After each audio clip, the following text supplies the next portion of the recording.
درود شریف کے بعد جو دعائیں پڑھی جاتی ہیں ان کا ترجمہ بتا رہے تھے۔ رب اجعلنی مقیم الصلاۃ، اے میرے رب بنا دیجئے مجھے نماز کو قائم کرنے والا، مقیم الصلاۃ نماز کو قائم کرنے والا، ومن ذریتی اور میری اولاد میں سے بھی، میری اولاد میں سے بھی، اولاد سے مراد صرف اس وقت جو موجودہ اولاد تھی ابراہیم علیہ السلام کی وہ مراد نہیں تھی، بلکہ قیامت تک میری اولاد میں جتنے بھی لوگ آئیں گے ظاہر سی بات ہے ان میں کچھ کافر بھی ہوں گے، تو کافر تو نماز نہیں پڑھیں گے، لیکن جو مسلمان ہوں گے ان کو اپنی دین پر خصوصاً نماز پر قائم رکھنا۔ ربنا، اے ہمارے رب، وتقبل دعا، اور دعا کو قبول کیجئے، میری دعا کو قبول کیجئے۔ میں نے آپ کو بتایا تھا یہ حضرت ابراہیم علیہ السلام کی دعا ہے۔ فرمایا مجھے نماز کی اقامت کرنے والا بنا دیجئے۔ یہاں صرف نماز کا ذکر کیا اس لیے کہ نماز دین کے احکام میں ریڑھ کی ہڈی کی حیثیت رکھتی ہے۔ کامل نماز ہو، صحیح نماز ہو تو وہ نماز دین کے تمام احکام کی پابندی اور بجا لانے کا ذریعہ بنتی ہے، اس لیے خصوصی طور پر نماز کا ذکر فرمایا۔ نماز کے ساتھ ساتھ دوسری تمام احکام پر پابندی اور عمل کرنا بھی مراد ہے اس سے۔ ربنا، اے ہمارے رب، اغفر، مغفرت فرما دیجئے، لی میرے لیے، میری مغفرت فرما دیجئے، بخشش کیجئے، لی میرے لیے میرے گناہوں کی، مجھے معاف کر دیجئے۔ یہ پیغمبر ہیں اور عظیم الشان پیغمبر ہے، جلیل القدر پیغمبر ہیں۔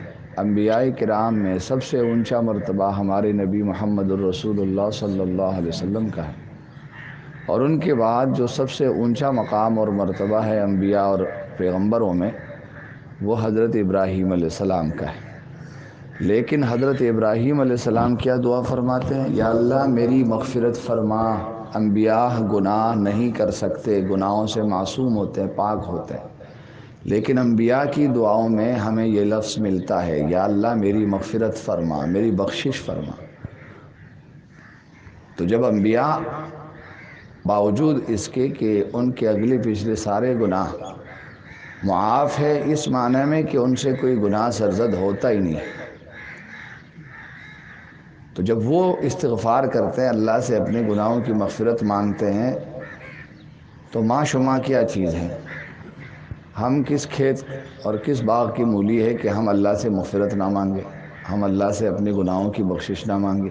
ہمارے تو ڈھیروں کے ڈھیر ہیں گناہوں گے، لیکن ہم پھر بھی غافل ہیں، اللہ سے مغفرت اور بخشش کی دعا نہیں مانگتے۔ خود رسول اللہ صلی اللہ علیہ وسلم فرمایا کرتے تھے کہ استغفار کرو، اللہ سے مغفرت مانگو، فإنی استغفر اللہ فی کل یوم، میں روزانہ 100 مرتبہ اللہ سے مغفرت مانگتا ہوں۔ اور ایک مجلس میں صحابی فرماتے ہیں جب ایک مجلس میں ہم بیٹھے ہوتے تھے تو 100 تک تو ہم گن لیتے تھے کہ رسول اللہ صلی اللہ علیہ وسلم مغفرت کی دعا مانگتے تھے، اس کے بعد پھر ہمارے گننے میں بات نہیں آتی تھی، مسلسل رسول اللہ صلی اللہ علیہ وسلم فرمایا کرتے تھے اللہم اغفر لی وتب علی، اے اللہ میری توبہ قبول کیجئے، میرا رجوع قبول کیجئے اور میری مغفرت فرما دیجئے۔ تو انبیاء اللہ سے اپنے گناہوں کی مغفرت مانگتے ہیں، ہم کیوں نہیں مانگے؟ تو اے ہمارے رب مغفرت فرما دیجئے میری، ربنا اغفر لی ولی، اور میرے والدین کے لیے، میرے ماں باپ کے لیے یا اللہ ان کی بھی مغفرت فرما دیجئے، ان کے گناہوں کو بھی بخش دیجئے، وللمؤمنین، اور تمام مومنوں کی مغفرت فرما دیجئے، تمام مومنوں کی بخشش فرما دیجئے۔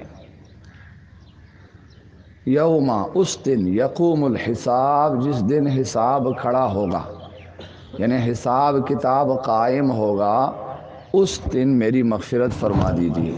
جس دن حساب کتاب قائم ہوگا یعنی قیامت کے دن، قیامت کے دن جب حساب کتاب قائم ہوگا، یا اللہ اس دن میری مغفرت فرما دیجیے، میرے گناہوں کو معاف کر دیجیے، میرے گناہوں کو بھی اور میرے والدین اور تمام مسلمانوں اور مومنوں کی گناہوں کی مغفرت فرما دیجیے۔ ربنا اے ہمارے رب، اغفر لی، یہ ایک ساتھ پڑھتے ہیں تو پھر ربنا اغفر لی، اور چونکہ ٹکڑے ٹکڑے پڑھتے ہیں تو یہ عربک گرامر کے اعتبار سے اس کو پھر اغفر لی پڑھتے ہیں۔